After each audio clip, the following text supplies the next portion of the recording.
Welcome back, everybody, to another episode of the WTTA Guns and Mental Health Podcast. And today I'm joined by my co-host, Kevin Berry. What's up, Kevin? Doing good. How about you? I'm doing good, man. We're going to talk about something today that I'm excited to I get excited to talk about safety products, but they seem to be the stepchild of the firearms industry. But we're doing our best to change that. I truly believe that some of the technology that's coming out, if the world knew about it, they would see us in a different light. So I'm excited to have our guest on today because he has a pretty awesome. It's not pretty awesome. It is awesome. I saw it. The first time I saw this, and Keith, I'm going to let you get to it in a second, but the first time I saw this product, it was a prototype. And I was at the Attorneys for Freedom conference in Arizona, and William, who's been on the show before from Occupy, like showed it to me. And I thought, wow, this is really something unique. But today we are joined by Keith Bombaugh from BOSLock. How are you doing, sir? How's your day? Oh, you're still muted. Muted. I'm wonderful, Michael and Kevin. Good morning. This wouldn't have, see, we have to have something like this go on because It's not customary for the show. Like we always have to have something happen. So there you go. We got that out of the way. How you doing, Keith? I'm wonderful. And thank you guys for having us on. Yeah, absolutely. Why don't you tell us a little bit about yourself, how you got into the industry, and obviously what you guys are doing, but just start off with you personally. Well, for me, this all started in 2020 when my first nephew, was born and became firearms storage, essentially became something I had to pay attention to. You go from having firearms being able to be placed around the home to all of a sudden now every single one needs to be secured with children present, right? Well, that led us down the road of, trying lockboxes, safes, fast actions, location safes. And nothing really was to the standard of what we wanted. And nothing was instantaneously fast, incredibly safe, and most importantly, easy and convenient to implement into our lives. So that led us to start to look at, how do you actually secure a firearm, right? Is there a better way to do this? And we went down the road of looking at how do you create and render a firearm completely neutral and safe. And then we decided, as with some testing, to develop an entirely new method. That led to creating prototypes and products, eventually, formation of a company, and now an actual product that we're getting ready to bring to market in 2026. Wow. So this is like real, I mean, kind of an idea built out of let's change the game. But would you consider yourself like a gun guy?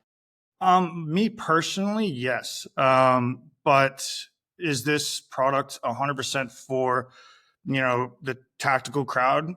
It's not meant to be just a one size fits all. And I think that's something that a lot of the products, in the firearm safety world, they're pigeonholed to a certain use or use case, and they're not adaptable or able to be implemented how a user sees fit.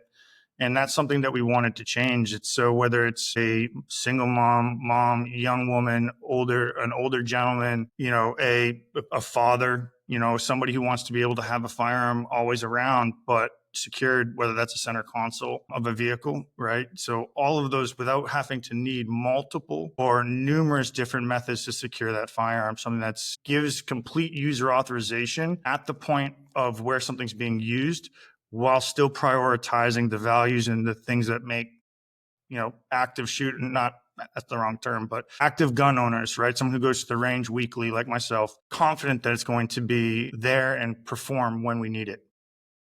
All right, let's take a look at the product, because what I want to do is I want to look at the product. I want the audience to see the product, and then I want to go over all the questions that people are going to have, because we know that, yeah, right. There's a lot to get to, but I want to see the product first. I want everyone to see the product first, because I do think this is really cool. So I'll show you first the product itself, right? So it's this right here. It's an attachment that goes onto your universal rail, right?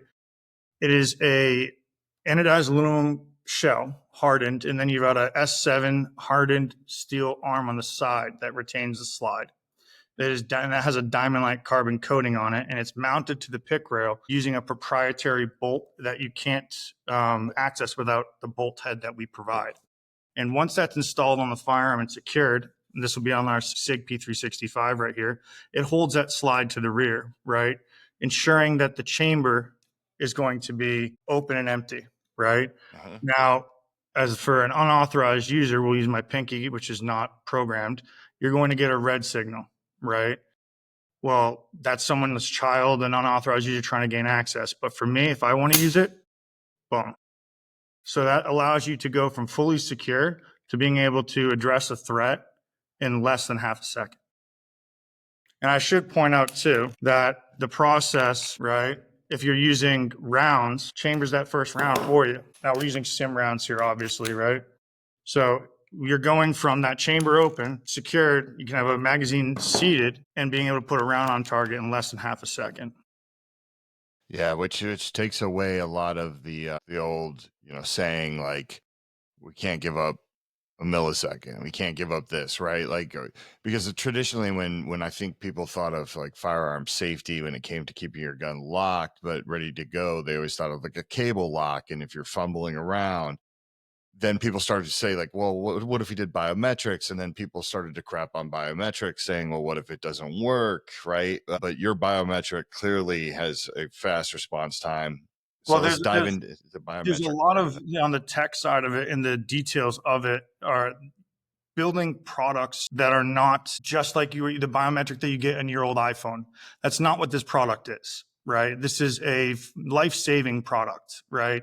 And the technologies and systems that are put into it have redundancies to ensure that there's not, you're not going to be denied when you need it the most, right? So like prime example, oftentimes some of the cheaper biometrics out there will have a lockout mechanism, right? If you have tried to be accessed several times and you're not authorized, well, then it takes, 90 seconds or 5 minutes before you can access that again. That doesn't apply for us. We continuously keep scanning nonstop until there's an authorized user that accesses it, right? It's always searching for that authorized user, as well as being able to read through. And everyone always says, well, okay, what happens if I'm sweaty? What happens if I'm bloody, right? What happens if I have dirt on my hand or oil and lotion? Well, once again, we're coming from the mindset as firearm owners that we had those same questions as well. So we actually went and built a algorithm and system that works into the capacitor that is able to read through all of those. And one of our favorite demos to do is, everyone always says, hey, well, what happens if you have lotion, right? We were just talking about. Well, what happens if you decide to cover the product in Pam spray? I'll do this over here. I'm going to try not to. Right? It's a good little bit of Pam spray, right? And it's still dripping off of it. So the point is that technology's come a long way, and that in so many other facets of our lives, we trust technology, right? We trust it to, even in this fundamental element of our day-to-day safety, how much tech is integrated into it, right? And yet we use that as an excuse that, oh, it's going to fail when I need it in this one, that's the rare option that I need a firearm in an instantaneous moment of a break-in.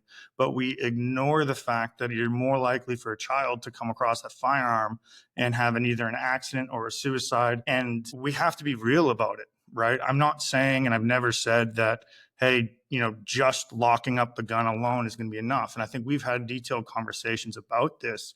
But, we believe it comes down to the three pillars of safety, right? You need to be trained as the primary gun owner. You need to be educating the people around the firearm. And you need to be securing the firearm when it's not on your body or on your person, right? Or directly under your control, whatever the vernacular is that you choose to implement, right? And those three working in harmony and unison can make a meaningful impact. And from our perspective of what we're providing to that equation, is to address the primary pain points and concerns that cause people not to implement firearm safety, right? And that comes down to the primary pain point of capability versus safety, right? Which we just discussed. How fast can I access my firearm in a moment of need? And versus having it secured so that nobody else who's an unauthorized, be able to use it. And that's with this entirely new method that we've developed of how to secure a firearm and patented and had all that, work done of actually using the slide itself in the operation of the firearm, the natural operation of the firearm to secure, not just to put around downrange.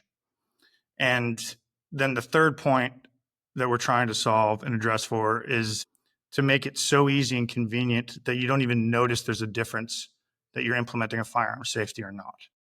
And that's a big one for me, because if you're able to, like in any consumer product, right, or product where you're trying to get market adoption, creating a product that is seamlessly able to integrate into the operation of the firearm, able to add value to the user's day to day, as in through peace of mind, but then also be not a pain point in itself, right? Which is sort of what we got to, which started us down that path, which was, okay, well, now I have to be mounting a safe in the living room. I have to be mounting a security box by the front door, mounting a box by the back door. Hey, I have to have a special safe now for my car. Well, what happens if I take a different vehicle? Well, now I have to have them in both vehicles.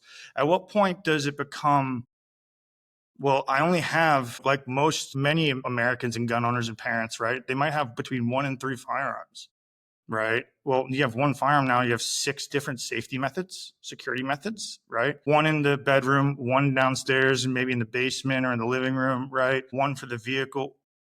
Well, now already it's like, well, what am I doing? So then that leads people to, gives you the need to compromise of saying, okay, well, I'm not going to spend and get a high quality product. I'm going to get a $50 thing off of Amazon, or I'm just going to use the cable lock. And then what happens is people just don't use it, or it's not implemented, or the items that they're getting aren't as advertised, or they believe they are, right? You know, are they a certified firearm safety device, or is it a retention box, or is it a simple, just they call it a lock box, and they show an image of a gun in it, right? And you can go on the lock picking lawyers, or on YouTube or anything, right, and see how many products are not truly as safe as they appear. And I think that is a fundamental thing that we need to talk about too, is because the times have changed from when I was growing up and from when others were, the older crowd and people older than myself, where, firearms were prevalent in our day to day, right? And that is partially due to, as times have changed, right? And we're looking at, what access does a 15-year-old have now? Well, every single one of them is familiar with YouTube, probably more so than we are, right? Or whatever social media app is out there that they're using. Their ability to utilize technology to get information and to grow is far greater than ours. And we still think, okay, well, at 15, I didn't know how to pick a lock, right? But that doesn't mean they can't go on YouTube and figure out how to do that in 30 minutes if they want, or combinations, or someone else shows them this is how you defeat this particular combination style lock or whatever, right? We're acting like that. We're turning a blind eye to that as, oh, that's still the only way. We're not looking at, okay, technology in the world around the firearms community is rapidly evolving, and we are not taking the steps to counteract that. Has anyone ever defeated this? Have you seen it been defeated yet? Not to our knowledge or awareness, right? We are both California DOJ, Bureau of Firearms, Firearm Safety Device Certified, and Massachusetts Attorney General recommended list. So basically, what does that translate to? Well, in California, you send it to one of their 2 or 3 certified labs, and they do all sorts of tests on it, from hitting it with, household devices. And I think the criteria, the general criteria is that it needs to be able to be resistant to household items that a child may find around the home to try to defeat or gain access to the firearm. That's being able to pull 250 pounds of, torque on the device, trying to get access to the arm and the slide. They try to cut off that slide using a 32 TPI hacksaw, right, to cut through that diamond-like carbon arm, which is why it's diamond-like carbon coated, so it can't be cut through. They to screwdrivers, hammers, hacksaws, bandsaws, all those different tests and tensile load tests to try to defeat the device, and they did not. And then additionally, for Massachusetts, we actually send the product up to the state police and the armorer's office with the state police. And then they actually go through and try to defeat the product. And I think it's important to note that, both of those, because one is being taken, the tests are being done by a certified, specialist lab where all they do is firearms and firearms locks. And then on the other side, for the Massachusetts State Police, that's a state police officer who works in the armorer's office, who's very familiar with firearms, their operation, and how to potentially defeat something. And then again, using household tools to try to defeat that. And once again, we were certified there as well. Okay, that's cool. So no, I mean that's really interesting, because I'm wondering, like, you talked about the guy on YouTube that his job is to mess with things. I mean, have you considered sending one to him to be like, go ahead? We reach out to people all the time. It's one of those scenarios where you can send emails all you want. It's and extend the invitation, but until people take it and take the offer. I think that's pretty awesome if he's avoiding you. I mean, I'd love for him to try. Yes, the thing is it's one of those things we look at realistically, right? Like even the most hardened bank is able to be breached, right? And that's where, we are to many people, we're lying to ourselves that we think you can create something that is impenetrable, because anything can be penetrated and defeated with given the right tools and the right amount of time. Right. So, I mean, if you take, an acetylene torch and cut through the entire firearm, yeah, you can take our product off, but the firearm is going to be inoperable. Right. So there's like anything, you can defeat it. You can get into a bank, right? You can defeat a bank's vault, right? With the right acetylene torch or the right charges. But it comes down to that trade-off of time versus tools. And that's really what we're trying to mitigate, right? Is because when you look at the statistics about firearms, tragedies, and suicide, specifically with children or individuals under the age of 18, they happen in a very short window, right? The suicides, some of the research has shown is that it's very much spur of the moment, impulsive. And yet, because they're using a firearm, it's incredibly effective, because a firearm is one of the most effective tools to do what it was designed to do. And how do we mitigate that? By giving them that second thought, giving them the ability, the moment to, I can't defeat this. What's going? And then it makes them realize, or gives the parents the ability to realize and create an intervention moment. Yeah, I was just thinking in my head, like, there's not a lot of safety companies out there that are just geared with a product towards safety. I mean, we could name them probably just in one or two hands, right? And you guys all play well in the sandbox together. It's like there's a mutual respect with each other. I hope that continues over the years as you guys grow and stuff like that. I get it. People start to become more territorial, or I was just thinking, like you said, it's going to be a while before someone can get through your product. But if you had one of the other products that has like the motion detective, there's several of those that are in the market right now too, yeah. Right? And obviously one of them that we have a very close relationship with and are in talks with, so before, I don't want to go into too much detail on that, but, of being able to combine the options and offerings to the consumer. And that's a very important thing, because if the only options on the market are cable locks, a lockbox, or these sets that have, depending on who you ask, different levels of effectiveness, right? But at the end of the day, if something's not implemented or used, then it's not going to be effective. And I think that's sort of the core crux of what we're trying to solve for, is find something that is easy to use, that makes people want to use it. And then we will increase the rate of number of firearms that are stored securely, and thus, in correlation to that, decrease the number of accidents, tragedies that we're reading about. And yes, to get back to your point on technology, I do think, it is twofold. Having the awareness, like a company like that Occupy provides, or MetLife, right?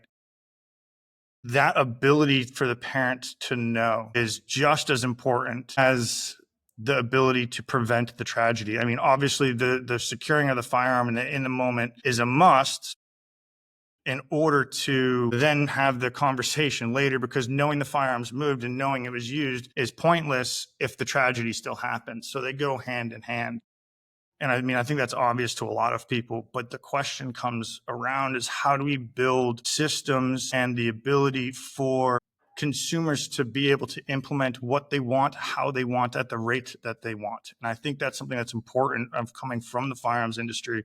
We have to understand that not every single person in the industry looks the same, thinks the same, or has the same ideologies or approaches to firearms. The person who lives in, a city in, let's say California, for example, and is very tech forward, might not have any problem with implementing something that gives them notifications and is connected, completely connected. But the guy living in Dallas might be very, very much against that, right?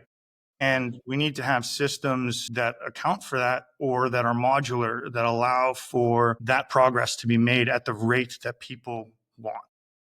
Yeah, let me jump in on that, because I'm as somebody who's been on every side of the firearms industry now, and usually it's like we think of the culture and the way the crowd is at like the NRA show, right? Mm-hmm. Like we tend to get in our own echo chamber. We tend to think that every gun owner is this like monolithic group that all thinks like us, that puts the Second Amendment first over everything, and it's all about freedom, and it's all about this and that. And the truth of the matter is, I think we're a small group compared to like how many people buy a gun for home security and just put it in a safe and never see it again. And one example I want to give with that is my time as owning a major importer and importing Bursa. We had the Thunder 380. I've told this story on air before, but we sold more Thunder 380s to people because of the integral locking system that gun had. Like we were one of the first companies to do it and advertise it and use it to our advantage about safety. So anytime that I was doing events and ladies would come up to the booth, and 380s was a popular caliber for females. I I mean, I don't know anymore, but it was back then, especially, but when I got in the industry in the 90s, late 90s and early 2000s, I can't tell you how many these I sold just off of showing them, hey, you ever have kids over like for a picnic or a barbecue or something? Yeah, I got grandkids or I got nephews. Hey, you could lock the gun up like that. And now the gun is just a paperweight. And people were like, ooh, I like that. But the majority of the people that I would say are in our 2A culture, they'd be like, you can't ever use that. Don't ever use that. Because if somebody breaks into your house and you're fumbling with your key, and it's like, okay, you have a valid point there. But at the same time, not everybody feels the same way about you. Not everybody thinks I have to be ready 24/7 and, ISIS is going to kick down my door or whatever. So I need to be prepared. So I think like, to me, I love the fact that you recognize that. Like, it's almost like we can now tell the staunch, like, hey, I got to be ready at all times. It's like, okay, this could be a situational product. You don't have to have this on 24/7, but maybe when you have people over at the house, you put it I on, mean, this is as fast as it is to remove, right? Take your bolt driver, put it in, turn 1, 2, 3, pull out, take off, firearms on, right? Put it back on, slide onto the universal rail, take your screw, put it back in, take your bolt driver, turn, and now pull that slide back and lock it in place, release your slide, and now you're secured again. And that ability to put it on, put it off, once again, like we were saying earlier, is creating a multiple use scenario where our objective is to just secure the firearm, right? Our core mission, I guess you would say, is to create, and when we started this project, was how do you create user authorization that integrates into the firearm, right? So once again, now this can go with a firearm. It can be sitting in a bag, right? It can be sitting in an off-body carry. It can be sitting in a center console, like this right here. It could be sitting in a desk drawer, and you have instantaneous access. And I think another key point is to emphasize this is purpose built by people who understand firearms and understand firearms owners themselves. Because, even just the simple thing of like, okay, you have complete user authorization and tech integration, right? But once I access that firearm, right? Well, now I can shoot this as much as I want. This is just a regular gun again with a 4.5 ounce counterbalance in the front to help mitigate recoil and muzzle rise, right? And all of that plays into the element of being able to listen. How someone chooses to use this is up to them, right? If that wants to be your nightstand gun and sitting in a drawer, great. If you want it to be in your living room, on top of your fridge, back door, center console, in a bag, in a purse, right? It's the use cases for everyone can be slightly different, whether that's a father with several children, whether it's a single woman who doesn't feel comfortable carrying with around in the chamber, yet doesn't have the strength to always or ability always to rack that slide and in that moment of need. And to those out there who say, oh, well, you should never have a firearm not with one in the chamber, I would say, well, if that means that's the only way the woman's comfortable carrying the firearm, isn't it better to have her as a member of the 2A community than not? And I think that's something that the community, myself included, needs to be better about. Is as long as we keep, acting like this, put up the walls and exclusive from everyone else, we're always going to be at odds with people when they come to understanding firearms and firearms ownership and the mentality and the mindset of it, right? If we're not out there, talking about it, promoting it, talking about the efforts, much like we've talked about, right, to educate others about, listen, this is what's happening inside the firearms community, then the narrative is able to be spun that we are these, online gremlins that, don't care about kids, and all we want is to have, full autos and, anti-personnel explosives, right? Like it's if we're not out there showing that, listen, we are your neighbors, we are your regular people, we are business owners, we just believe in having the ability to own a firearm, and we are taking the necessary steps to be responsible to protect people. Because at the end of the day, I would say most firearm owners, and especially responsible firearm owners, right, their purpose for carrying is to protect life, to protect the innocent, to protect those who cannot protect themselves, protect your loved ones, right? Protect what you have built and worked for. Well, that applies to also protecting those you love from the firearm itself. And I think that's a point that sometimes we forget to talk about. Keith, one thing I love about this conversation, just your openness to everything out there and different ideas. It would be very easy for you to take a hardline stance of, well, we have no internet access or Wi-Fi because that's what we believe in, and we're not compromising on that. But you see the value of maybe an alert going to a parent so they can have that conversation, because that wouldn't exist without that alert, to where you're thinking, hey, maybe I have two different lines, one with the ability to have that kind of app and that development, and one that is without it, to expand it to everybody that wants those different things. And that's what, hundreds of thousands of dollars of development that you're open-minded to, instead of just playing a hard line and be like, no, this is what our product is. If it's not for you, then go kick rock.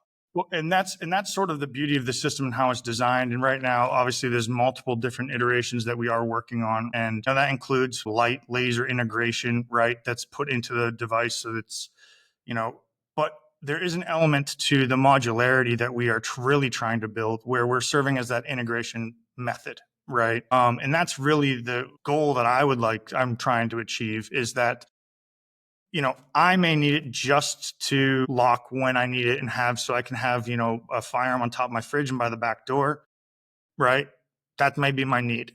I may be a, parent with an at-risk child, but I'm a single parent.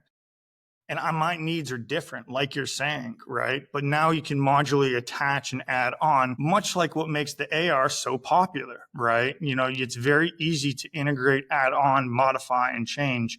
And to an extent, that is what we are doing, right? You did say a key point about the connectivity of the device, of being able to transmit and receive in its existing state internal of the device. So like the product you saw that we just showed you, like this one right here that was on the SIG P365, it does not transmit or receive data, right? Because once again, and might have been, the active 2A member in me thinking about what are the potential ramifications down the road if it's fully integrated and that's the only option, right?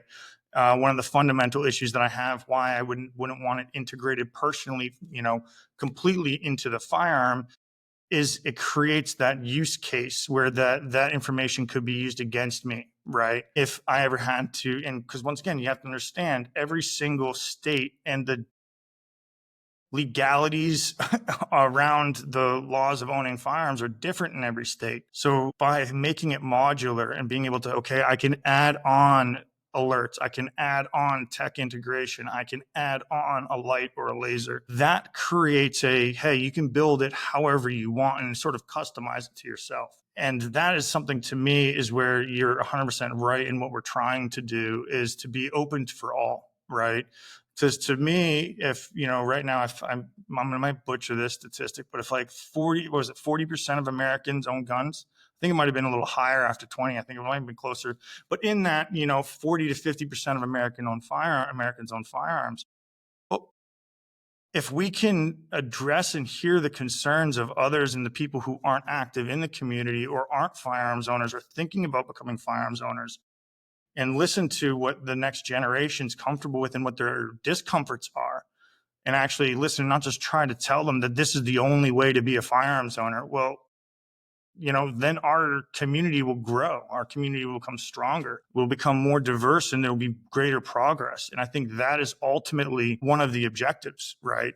If we are able to, because the person who's 23 years old right now, right, just bought their first house, or is in a relationship and thinking about getting married, right, their familiarity and approach to tech and biometrics is so different. They've never known anything else.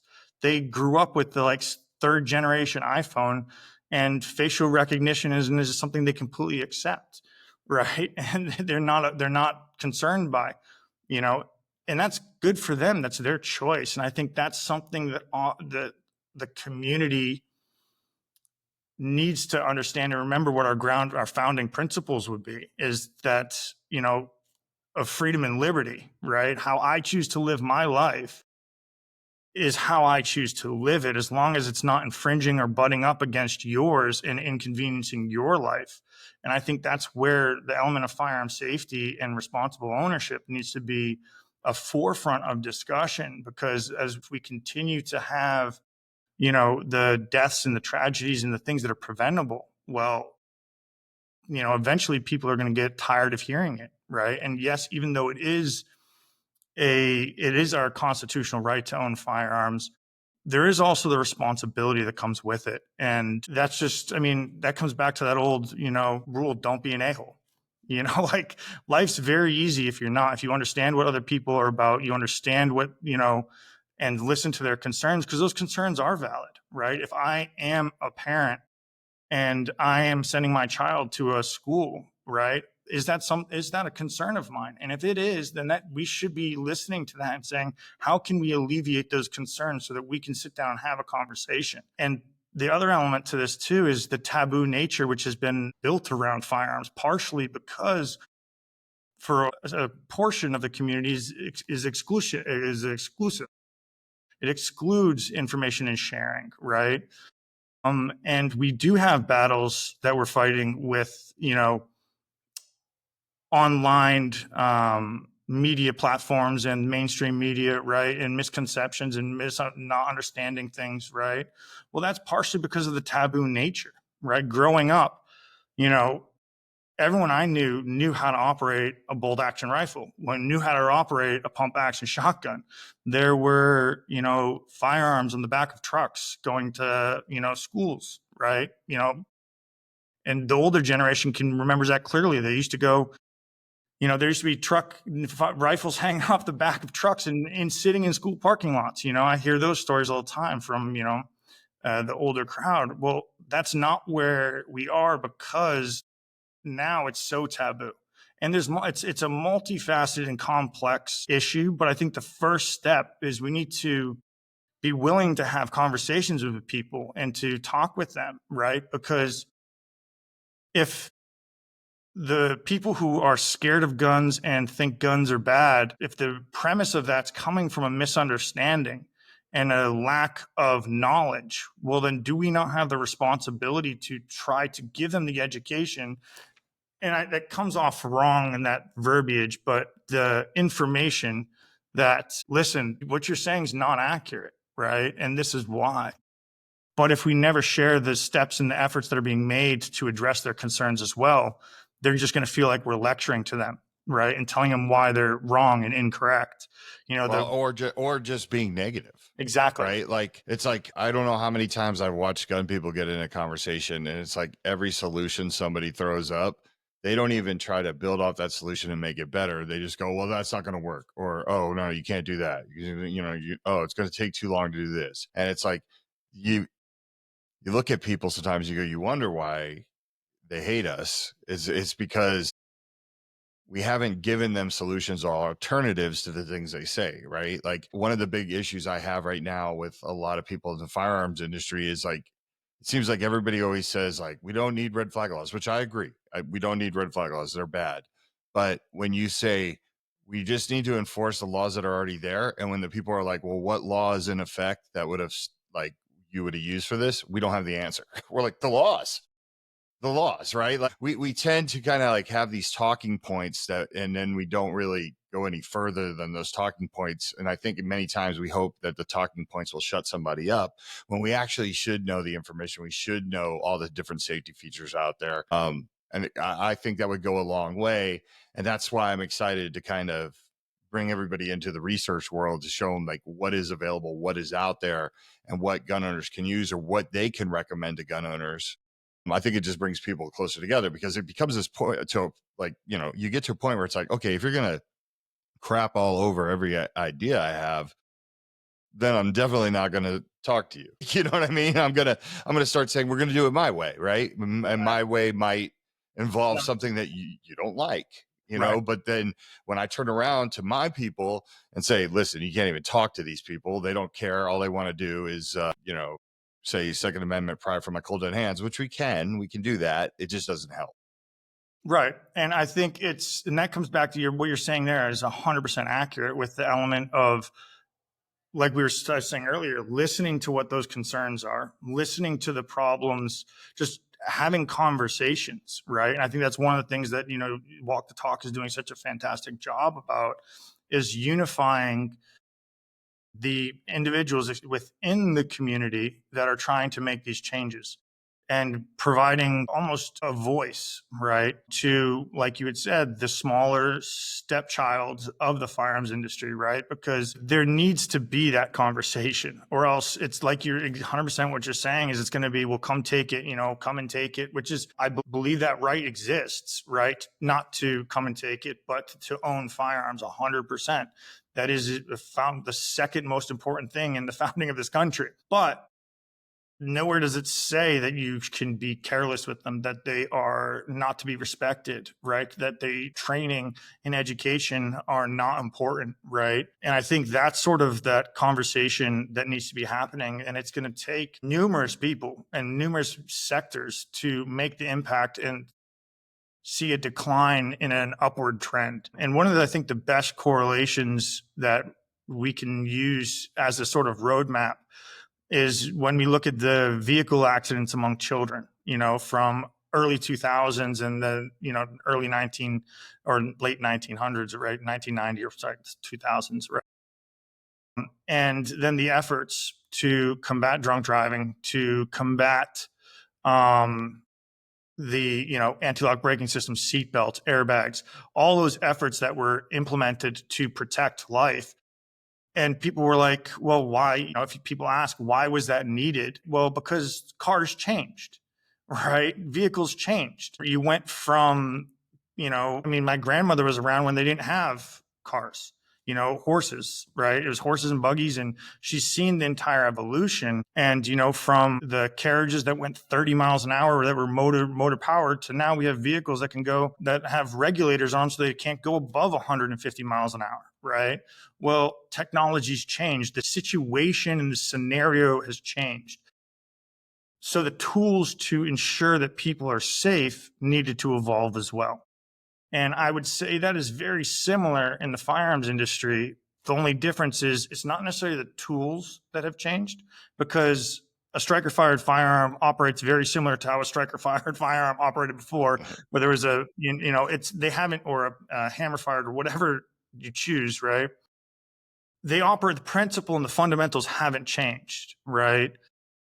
but the mindset and the people using them have. And that is the thing that I think the industry needs to understand and to really personalize is the children now experience challenges that we didn't have growing up, right? We grew up where, okay, if you had a problem with someone, you settled it on the recess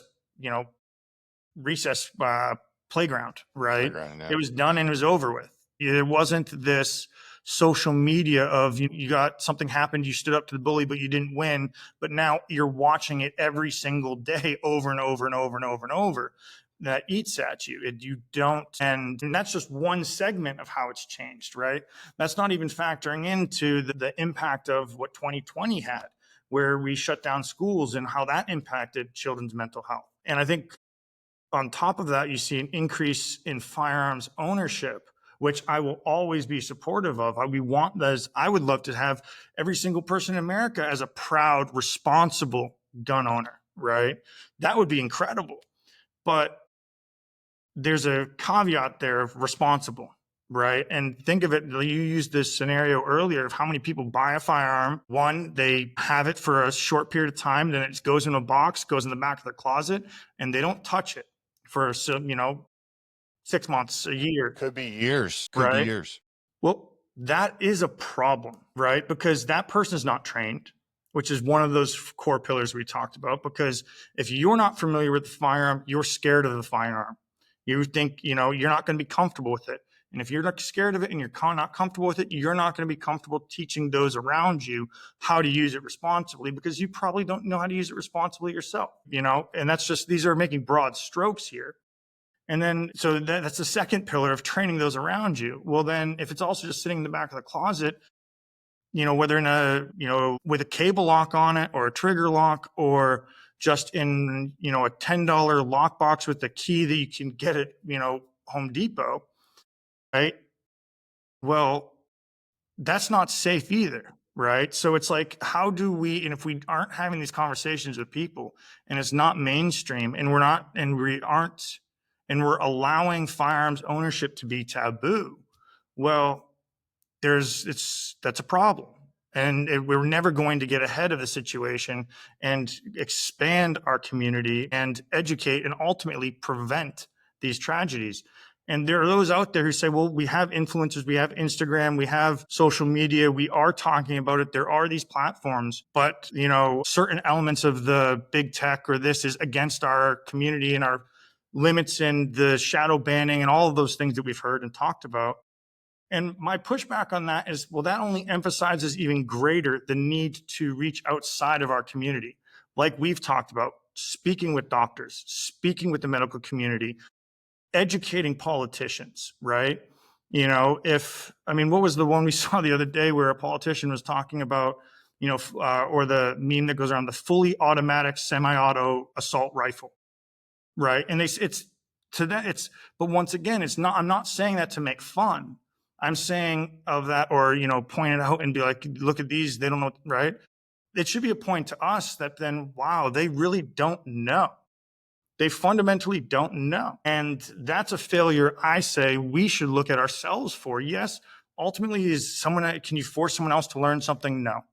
But if a large portion of a society is completely oblivious to something and has no awareness of it, and we want to have their involvement, well, then we have to reach out. We have to, in a sense, try to unify people, unify industries. There's no reason why the firearms industry, firearms safety sector of that industry specifically, mental health advocates, doctors, medical experts, media, politicians, why there can't be a conversation about how do we solve a problem together? How do we solve a problem to make sure it doesn't happen? And oftentimes, even in our own community, that people will talk about, well, 50+% of the child involved, I think it's 50+%, over 50% of the firearms deaths involving children are crime related and gang violence and are not suicide or accidents. And that's absolutely correct. But if 37% of the children who die by a firearm, it's preventable, or 30% or 10%, we could solve, why wouldn't we? Right. Yeah, and I always say, who cares if it's rank number 1 or rank number 5, right? Whether we find out cancer or car accidents kill more kids than firearms, it doesn't stop like the work we're trying to do. Doesn't make us work any less harder. well, You know what I mean? and this is where it's like sometimes I think people just don't always take a step back, right? We're so engaged and we're so always, to use the expression, switched on to defend the Second Amendment. And, if you even say anything, it's, oh, you're trying to take my guns, right? Well, that's not accurate, right? Being able to say, and for some out there, absolutely, they just want to, completely delete the 2A, and I'd push back on that 100%. That's not what we need. I think it would be a massive disservice, and I think 2020 showed that around the world, right? But fundamentally, reaching out to them, to those people, bringing them into the communities is something that we must do. And yeah, having a conversation too, like having a conversation where you don't get emotionally charged. I have like a perfect example of that. I went to lunch with a gentleman named Alfonso from the VA down in Las Vegas, and he's not anti-gun, but he's not a huge fan. You could tell, right? But he also lost his son to gun violence. So I understood that you have to be delicate with the way you talk about things, because here's somebody who's like lost a family member to a horrible negative outcome with a firearm. But it was kind of interesting because he was like, I think all gun owners should be required to have insurance. We have insurance on cars. They should be required to have insurance. And I was like, okay, like, meaning like, so if I shoot somebody defensively, like I have insurance that pays the family. If like I was just trying to be a student of the game. I'm like, what does the insurance do? And I'm like, I politely bring up, well, guns are expensive, buying guns are expensive, and it's really going to punish by requiring insurance. I'm like, hey, rich white people, not a problem. We could pay that insurance, right? But I was like, single black mom from Compton, works 3 jobs, has 2 kids. I'm like, you're going to tack an insurance onto her? And I could see him thinking about it, because now he's got to respond to questions. So I said, that single mother from Compton, I was like, let's say she doesn't buy a locking device or any kind of locking device for the firearm, and she leaves it out irresponsibly, and her oldest son accidentally shoots her youngest son. I was like, what does that insurance do? How did that insurance prevent that tragedy? And then what did that insurance do? Does that pay for her son's funeral? it doesn't, and that comes back to that point of He one. never thought about it. Right. And it's the thinking, and it's sort of that same point of thinking through the entire problem or the entire challenge, right? Or sort of scenario, because it's one of those same points of, like you're saying, we talked about what's the reason why people own firearms, right? Is to protect, right? Themselves, others, loved ones. And, you tie into saying, okay, if our efforts can save so much as one child's life, is that not worth it? Is one more child being around and taking them and mitigating that risk, is it not worth it? Because that's the very premise and argument we make of why when we're telling people you should EDC or those everyday carry, right? Carrying a firearm on you constantly and being always aware of your surroundings and making sacrifices in your life, such as being able to have a beer at a bar and whatnot, right? Well, all of a sudden it's like, well, that's acceptable, but putting a locking device is on it. And we have to ask ourselves why. Or is it because people are, like you had said, engaging and responding before they have thought through or talked or seen through the entire scenario? Because you are right, there is no, due to the nature of this firearm safety and firearms tragedies with children, there is no going back. There's no oopsie. There's no takebacks on that, right? When it comes to suicide or the scenario you had, just laid out with a brother accidentally shooting their sibling, there is no takeback. That child is, if they lived, is going to be maimed for the rest of their life, or they'll be dead. And then on top of that, what impact is that going to then have on the child who actually, the older brother who shot their sibling? What impact is that going to have on their mental health and how they become a productive member of society?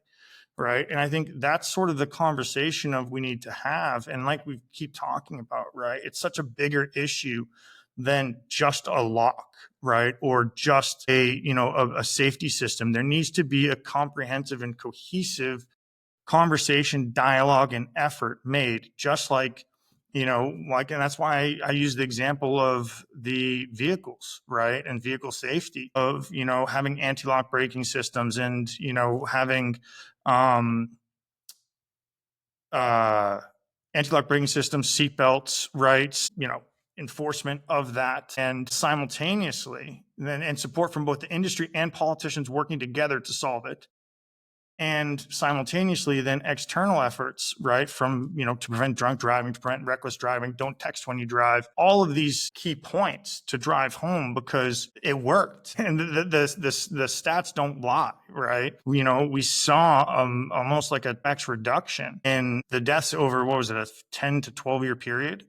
Well, why would we not want to look at that and try to address something from within? I think an important part, for at least from my perspective, of why the 2A community and industry needs to be involved in this is because if we're wanting to make sure our voice is heard, we can't just be operating from the sidelines. If we want to make sure that gun owners' rights and the right of the 2A is heard in that conversation, you have to be at the table. And if you're not at the table, it's not going to happen.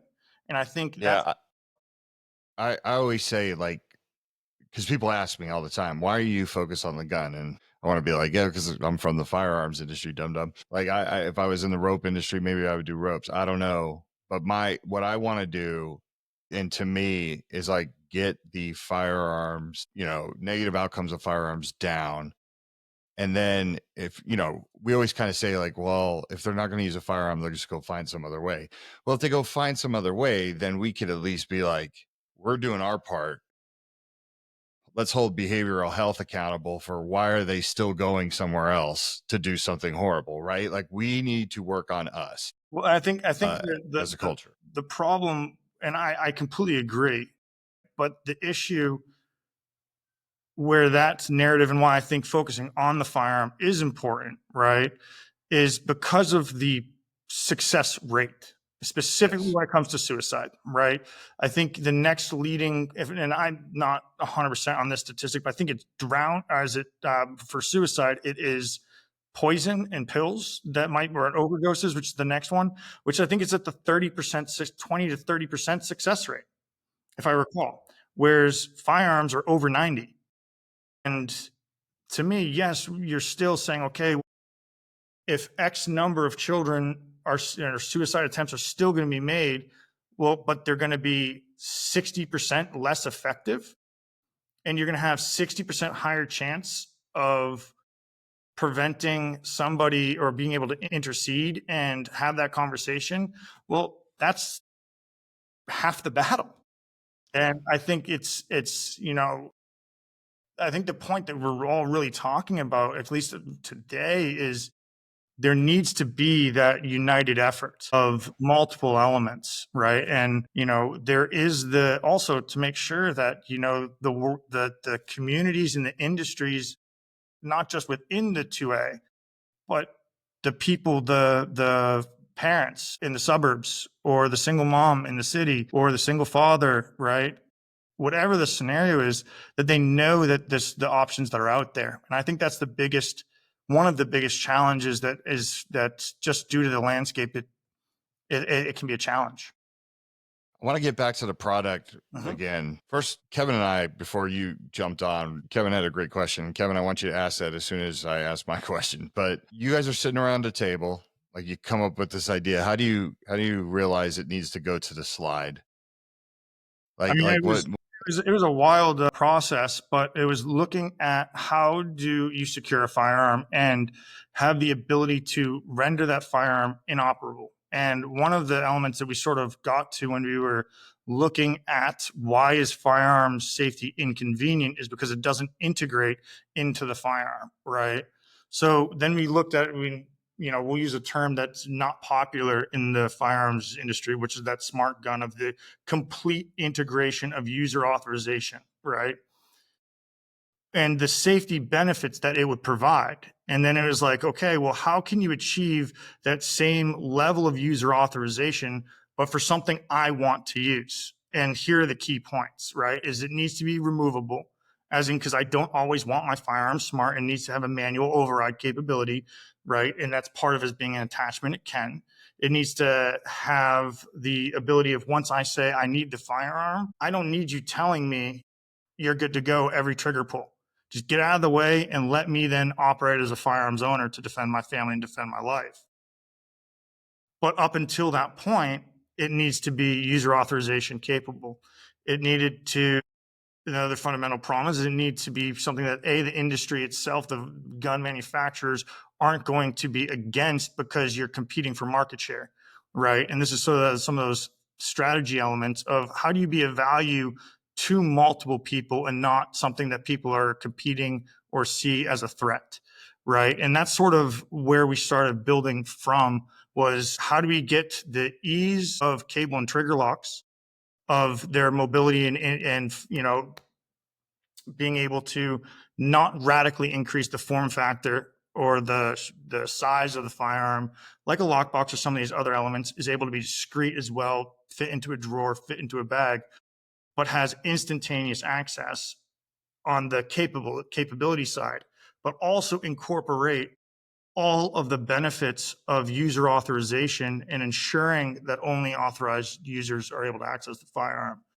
And I mean, that's, once again, it ties back into, like I've said multiple times, with both on the show and off the show with you, is we are firearm owners. We were firearm owners before we started down this journey, and we built something that we would actually use. And that's the difference, I would think, is on most people outside of the industry wouldn't be like thinking ahead to be like, okay, well, I want the firearm to be complete user authorized when I want it to be, but I want it to have the ability to just put rounds on target with repetition, while the safety product is still integrated onto the form of the firearm.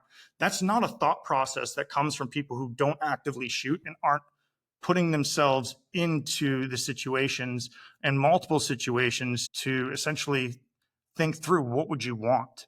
What would I want in this situation? What would I want in that situation? And to me, that's sort of why the complete integration of technology into a firearm is I'm not 100% on board with. However, having something that is modular and able to be implemented as I want, when I want, how I want, where and when I want, is something that I do see value in. Keith, are there any known kind of negatives with the way the slides open? I'm blanking on the conversation. I want to say maybe it was cable locks. I can't remember if the cable going through, they said put strain or could potentially damage a firearm long term hold that way. I'm just trying to think of any negatives with So that. I Or think we've had people mention and talk about wearing down the recoil spring, right, of the firearm, which is, for those, I'm not sure what the listeners' knowledge level is, but the spring that sends the slide after a round is discharged forward and back into battery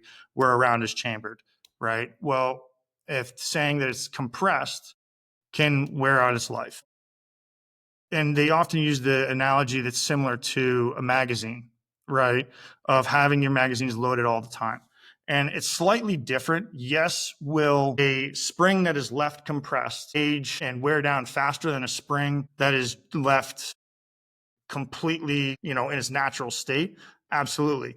But every single time that you fire that firearm, that spring is compressed and released, wears it down more than this holding it in a compressed state. So by going to a range and putting 100 or 500 rounds on target with that slide reciprocating, right? That's going to put a lot more strain and wear and tear on that recoil spring. And the industry has gone ahead, and obviously they don't want you to be replacing a recoil spring after 5 visits to the range. So it's guaranteed that they'll have, 1,000, 5,000, 10,000 rounds plus, right? You make sure of that. And I know, Michael, you can probably speak to that more so than me with your, in the past as a manufacturer and importer, right? But if that's the level that they are ensuring, then I know the quality of that spring of holding it compressed isn't going to be an issue, right? At least in the manageable term, right, of several years, and talking to the point of a slide being open. And yes, that does create current, without a cover on there, which we are working on developing a way to have that cover that pops off as well. But there is the possibility for something like if it was sitting in a purse for, a pen or lipstick or whatever to fall into it. And this is the conversation that I had with my girlfriend when she started carrying on her 365 was this goes in a purse in a compartment where nothing else goes. This is not your phone. This is not your lips gloss or some trivial item, a pack of gum that you just throw into your purse. You have to understand what it is that you're carrying and the ramifications that go with that, right? No different than, as in the community, we don't advocate for people carrying a firearm just thrown into their back pocket, right? Or why we say, okay, when you're carrying on your body, it should be in a holster that's form fitting, that's right, that's make sure that there is coverage of the trigger or, an element to make sure that that round that's in the chamber or not in the chamber, right, that specifically the round in the chamber doesn't go off. And that is something that we know that by holding that slide back, we can ensure there's not going to be a round in the chamber and that round, someone even went through and tried to poke a primer, they're not going to be able to, right? And I think that sort of ties back to, yes, if something got into that slide, could it cause a jam? Yes, it could. Should you be tossing it willy-nilly into cluttered bins? I would advise against that. But then also it comes back to, okay, well, if you lip gloss falls in there, well, then that's why you also have your training, rack that slide, that lip gloss will come out. You know what I mean? And those aren't ideal scenarios, but once again, it comes back to what if we treat the item and the firearm for what it is a tool, not a toy, and treat it with the appropriate level of respect. Well, then I think, you're not going to run the risk of having that slide have something jammed into it. And as I said, the mitigation of the recoil, that's if people are going to hate and say that, then fine. Time proves all, right? Right. And the implementation and use and in time, people will come around. What you were just at the NRA show because I was there with you. What kind of feedback were you getting from the consumers that were coming by the booth and checking this There product was out? fantastic feedback. There was all, people have concerns, and just like you're saying, they ask about battery life, right? Well, and this is where I come back to tying into that element of this was purpose built by people from the community, talking about, okay, what is the battery life of the product? What if it, I don't want to be charging it every single week. Well, that's why we have the battery power source that we do that provides a, more than excessive time period in standby mode, well over a year's we've tested, and we guarantee it for that 90 days of on charge, right? And then looking at what that battery life is, an extension of that. Well, if your iPhone, you charge, once again, understanding what deteriorates a battery is the current going in and then leaving it, right? So like your iPhone, why does it die after 3 to 5 years? Well, because you charge it and use it every single day, right? And you're constantly using it, you're filling that battery up and you're depleting that battery. Well, that is not the use case for our product, right? And even if you do use it every single day, right, which great, it's not drawing power consistently every single time, right? Every single trigger pull, every time you pick the firearm up, it's not draining the battery. So your battery life is going to be significantly longer of the battery itself. And, then also looking at things like, okay, well, how many users can I have programmed to it? Great. 50 fingerprints. That can be 50 different individuals. That could be 5 individuals with 10 prints each. That could be 2 individuals with all fingers, all toes, plus a few others, right? Like once again, it's trying to create a scenario or a product that was very open-ended for however any individual wanted to use it, right? I don't want to tell someone this is how you have to use the product. It's just, this is the way you can secure a firearm with instantaneous access, with complete safety, and with being able to use it as you see fit, how and when and where you want. Yeah, I'm almost like thinking products like yours almost like should come with a checklist or remind the user, because like that's what we always say, like train is hard with your safe, secure device, like retrieving your firearm as you do with your firearm, right? So, like, for example, I am that guy that you talked about that has like 6 stage guns all around the house. There's not a spot that I could be caught in my house if something happens in my kitchen and I'm upstairs that I don't have access to a firearm, but I have to have them in quick access safes.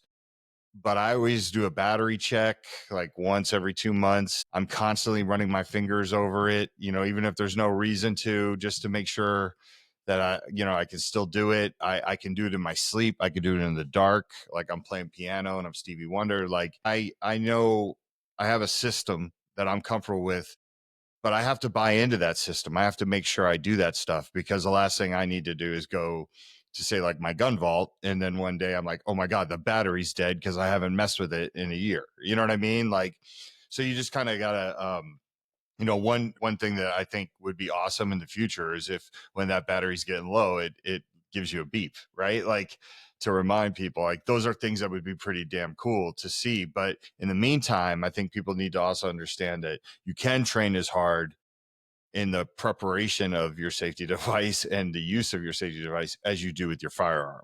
It Correct. needs to be said. And So and that sort of comes into the element of, I'm never going to advocate for anyone to leave a firearm completely unattended for 5+ years, right?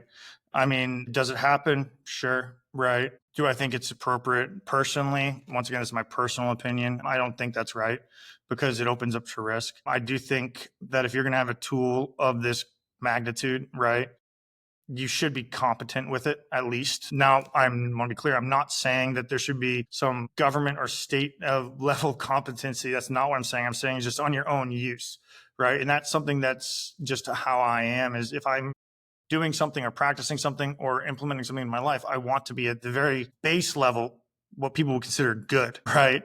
I don't want to just be, I'm average. That's just not who I am. And I think that is a mindset that we should be, especially with a tool of this magnitude. You should be able to understand how to take down your firearm and clean it. You should be able to understand its operations. You should be able to put a round on target at a set distance and multiple rounds on target, right? And that's my personal view. But tying into that is, obviously everyone's life is their own, and we do have the issue, or not the issue, but the support of the element of, we don't want this mandated, right? We don't want this someone telling us how to do it. So why don't we just find solutions and paths to achieve the same end result that still allows us to have not someone coming and telling us what to do, yeah, 100%. Well, Kevin, I know we're up against it. Did you have any other questions about the product itself?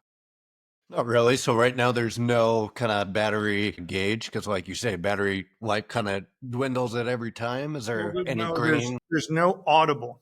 There's no audible. Okay, so And it's light. that there was part of that was, we did discuss it and we did talk about it, but it came down to the element of, when that battery's going off or that audible noise is going off, you can't guarantee who knows or who's there hearing it, right? It could be the parent, but could also be the child, right? And while it's secure, right, what we fundamental element is, we don't want to be drawing attention to it. Or even worst case scenario, it could be beeping saying, hey, I'm at 30% battery life left, 25% battery life left, and someone broke into your home and now knows that firearm's there, right? It's broadcasting that ability, and that's the part of it that why we To decide. give people an option that can Yeah, be turned on or off, right? absolutely. Come And on, you're a tech guy. well, there is, and there's also the element of, though, putting in, like we said, we come through and had your proof of concept, your minimal viable products, now having products for beta launch, right? And several pilot programs for different communities and in different areas, right? And obviously, like, we have, our website is live and you can turn it on and buy products through there, but we're not making that large push. And because our goal is to broaden that product line. Now, it does indicate the battery to you, right? So lock that back, right? And then so I go to use that, right? And now you see the green light goes, and it's going to flash, letting me know that to double green, my battery's charged, right? And then it'll, indicate with yellow, red, and then flashing red when it's below a certain point. And I think there is a point too that, we have thought through some of these elements, right? If the firearm, if it's locked in place, right? And, I'm sorry, if the battery dips below a certain level, right? And I go to try to, it obviously won't show on while I'm doing this because the battery's charged, but I try to lock it back in place. If the battery's under 10%, it won't let me, and it'll force you to charge it. And that element is sort of us, once again, trying to think ahead because, someone could forget to charge it and then go to use it and take it to the range. And that's the bigger concern for me, is someone not charging that enough. So, hey, when it gets to a point where it's not going to last, another 6-7 months on the battery because it's at 10%, well, now it forces you to charge it to secure it again. How do you charge it? Do you have to take it off the firearm, or can you No, so charge you it? just plug right here on the back side. There's a USB-C charging port. Just plug it right in. USB-C, USB-A. And obviously you have 3 different models that cover a bunch of guns. I know that was one of the things you were doing at the NRA show, was stopping by manufacturers and testing out what fits what. But what's the story with the 3, like, basically? So basically, because of the form factor of what we're trying to do, could we have created a product that just held every single firearm in an out of battery state? Yes, we could have, and it could have been a singular model, right? But we would not have had the ability to chamber that round in that speed that we have achieved. And that requires holding the slide back a certain portion, a far enough proximal distance from the chamber, the actual barrel's entrance and chamber, right? Keeping that slide open so that in the process of the release, it chambers that round while ensuring that the round isn't in the barrel or in the chamber ready to go, right? So, like, rather than saying, oh, just holding the slide back like this, sorry, it's covered in grease, right? A tiny little bit. Well, yeah, would that prevent your being able to fire it? Yeah, it would, but you would still need to either rack the slide to chamber that round after it unlocked, or you would have to be riding around with one in the chamber and then having it release the rest of the way. And that's not what we wanted. I wanted to make sure that, from that safety standpoint, and this ties back into the taboo nature of firearms, of people not wanting to be showing them or, educating people about them. But you can know with this product from across the room that if that slides in and this is boom, I picked that up, I know that firearm is not operational. I know there's no round in that chamber, right? Which is, rule 101 of when you pick up a firearm, confirm that the firearm is unloaded and in a safe state, right? That's 101. First thing you're taught in any concealed carry class is that, right? Because if you don't know the operational state that you're in, does anything else matter, right? So we're making it very clear and visible from across the room or from anywhere there's a line of sight that firearm is in fact not operational. And that, to me, also, like I was saying, addresses and ties into the taboo nature, or removing the taboo nature by allowing parents with confidence to teach their children, educate them about that, and then also not run the risk of allow them to see if they listen. Because there was a really unique statistic that the medical community came out with, and take that for what you want, right? But where they were saying 25% of children of gun owning children who lived in gun owning homes had used or touched or played with their firearm without their parents' knowledge. That feels like low to me. And once again, when any of these statistics that I'll cite, I tend to shoot on the lower side just so that we're not alienating the gun community, right? Saying, oh, you're throwing. I am the gun community. Exactly. It seems like I have never met a gun person that said as soon as their parents left, they knew exactly where the guns were and they went. And that's the fundamental problem, right? Is that, yeah. And so if you say children are going to know what's in the home, whether you think they do or they don't, right? And the ability to have complete confidence that firearm is inoperable, right? Unless your fingerprint, your spouse's fingerprint, or someone that's programmed to it, right, is able to, access it. Well, that's a peace of mind that's unprecedented, right? And on top of that, once it's compiled with some of, like we talked about, the Occupy, MetLife, some of these other, tech integration platforms that we've talked with, the ability to have the awareness, right? And that's what I think could be really powerful for our industry to combat the two together, what they can provide. Yeah, I agree 100%. So where can someone pick up one of these? Is it I have one available? last question. Okay. Keith, what does the process look like when you're having compatibility for new models and that? Like, how much testing goes into when you get the specs and make it more models available for each line? So there's several phases to that. Obviously, the first phase is you go and we are testing the compatibility and fitment and the placement of how that slide is held and where it's held and what positions it's in. The second phase is we actually going and putting rounds through that, seeing its operation, right? Because, we want to make sure that, hey, does that round seat into that chamber with enough force every single time, right? So it's not, there's the looking at something before and saying, okay, this will work based off of schematics, design, specs, right? Then there's the actual fitment to make sure that it works and integrates. And then there's the actual testing of it for our own peace of mind. Because once again, I take it very seriously when, someone puts our product on a firearm, they are trusting us, our creation, not only for their ability to deny access and protect their loved ones from the firearm, but also that it will respond and work when they need it, if they end up needing it for a life-saving situation. And there's that double dichotomy almost of needing to fulfill both to a level of zero error. There is no, there's no go backs or take backs, like we were saying earlier, when it comes to firearms involving children and self-defense. You got one shot, so I think that's sort of, it's not taken lightly, and it's something that we put a lot of weight, time, and capital or investment into on the testing and implementation sides. Like I shared with you, there's 160 some or over, I think a little over 160 different firearms we're compatible with.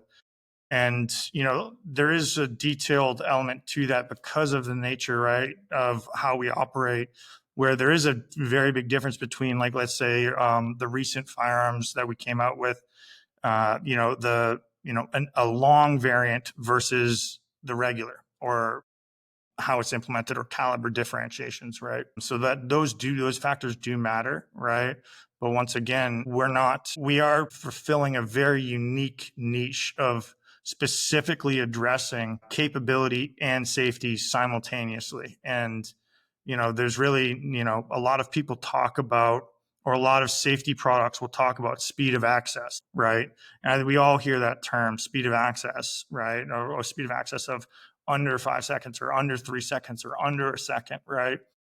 Well, the only issue I have with using the term speed of access is that you're operating under the premise that you're already standing in the location where the fixed security method is, right? So if your safe is in your bedroom and you are downstairs, speed of access doesn't really matter because you still have 100 yards to get to that firearm, right? Up a flight of stairs, around a bend, into the bedroom, open the door, right? Well, if that firearms, like, when comes to that philosophy, like that, Michael, that you were saying, is, there's one in just about every room. I'm not saying everyone needs to be like that, but you should probably have one at least on the ground floor and in the bedroom, right? And that being a key point, because at the end of the day, what really matters is if you're in the same room, or the probability of someone having it in the room matters more than how quickly does the box or mechanism say you're good to go or not good to go, right? Because, one of the things that we advertise or talk about is our speed to first shot from the time you pick up is, 0.46 seconds. The capacitor's ability to read and process, it scans 20 times a second. It's 50 milliseconds.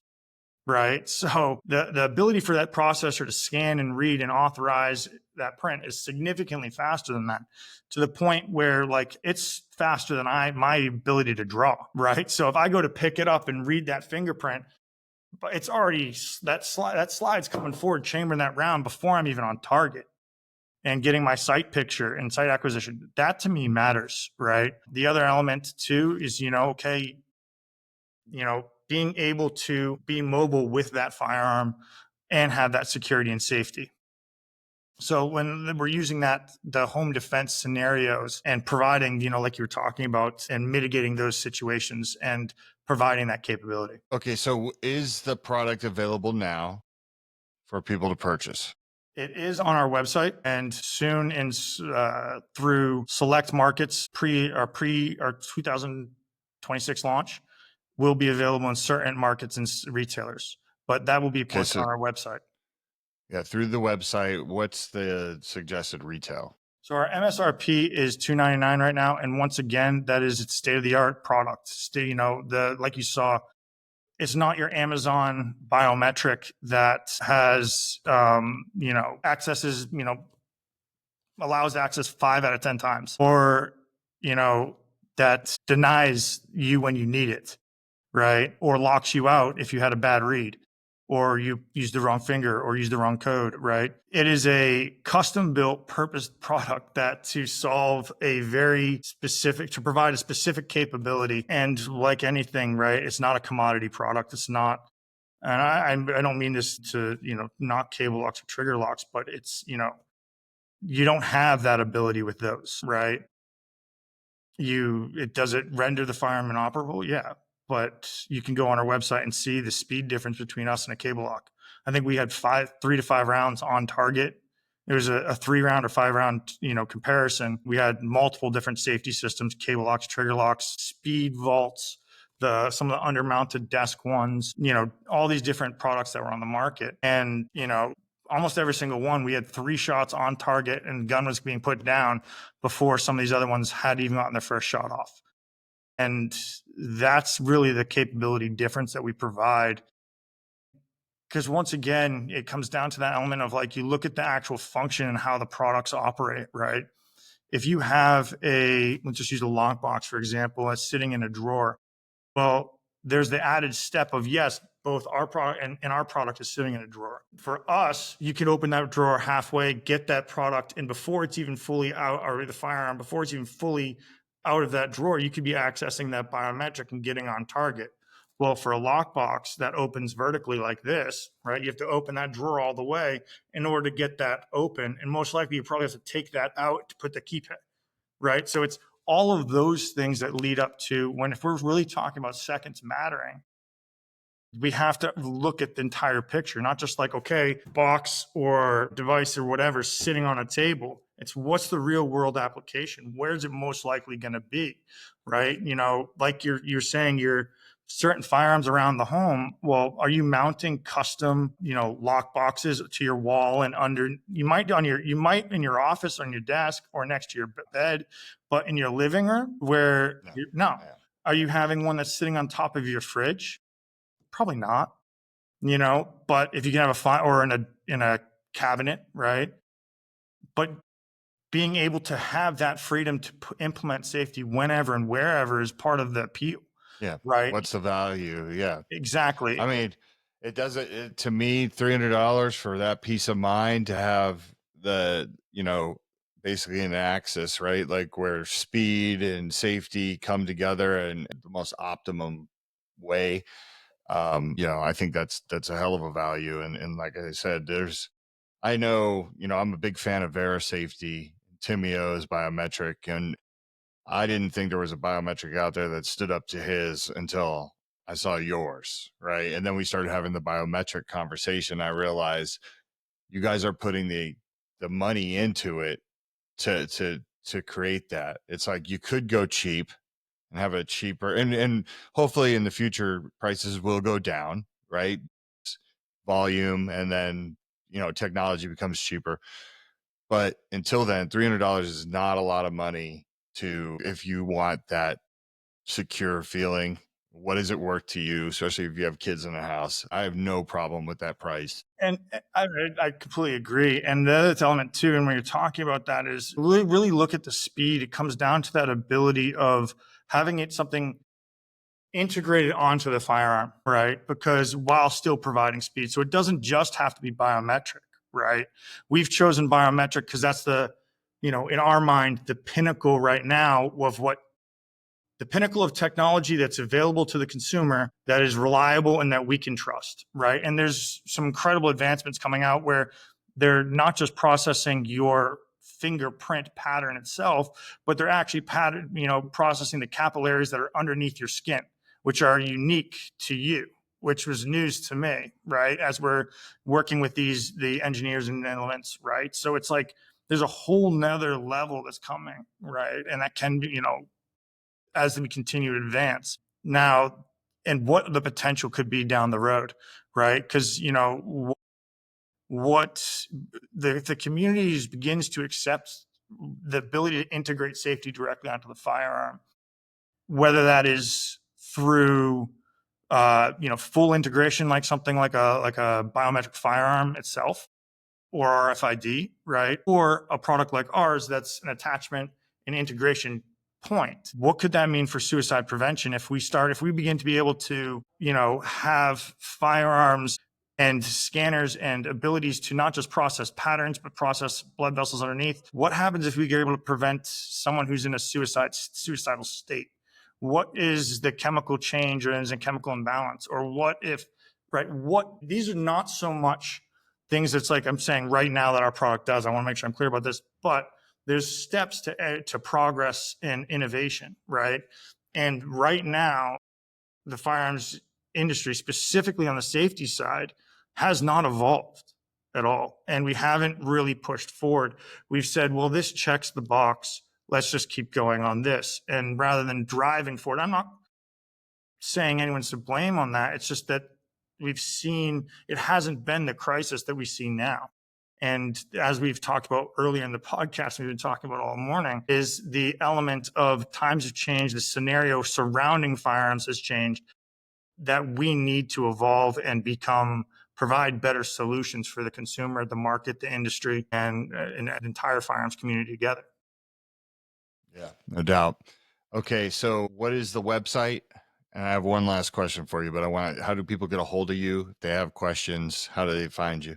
So pretty much everything will be through the website. The website is www.BOSLock.com. And on the website, there's a form that goes into our, info@BOSLock. Fill out any questions you have, any details, compatibility, concerns, thoughts. The team will engage. We're very active on replying to questions, concerns, thoughts, because once again, this is an entirely new method of securing a firearm that it is going to take time for people to understand, to be comfortable with, and to learn about. Yeah, I'm excited to see you grow as a business and where this goes and all the possibilities down the road, especially in behavioral health and in the firearms community. Last question before we get out of here. How do you tend to your mental health?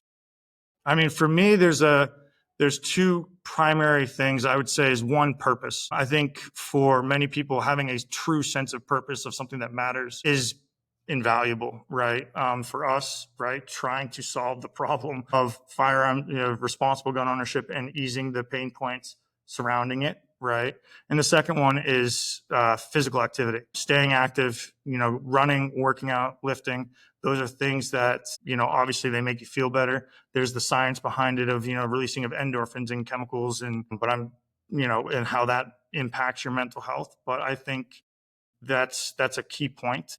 And then there's the last element is having a good support system around, because the fundamental fact is we all have bad days, right? And obviously, I'm blessed and I don't battle with depression or anything like that, but we all have bad days. And having people who care about you, a small circle, but a high quality circle of people who you can voice your frustrations to, your difficulties to, that can pick you up or challenge you when you're out of line, or having those moments of reminding you, tying you back into, once again, hey, your purpose matters, right? So I think it's like so much of what we've talked about today. There's not a one size fits all answer for anyone. I think it's a multifaceted, multiple elemented approach that's, combats everything. And even in our day-to-day lives, right? I don't feel as good if I don't go to the gym, right?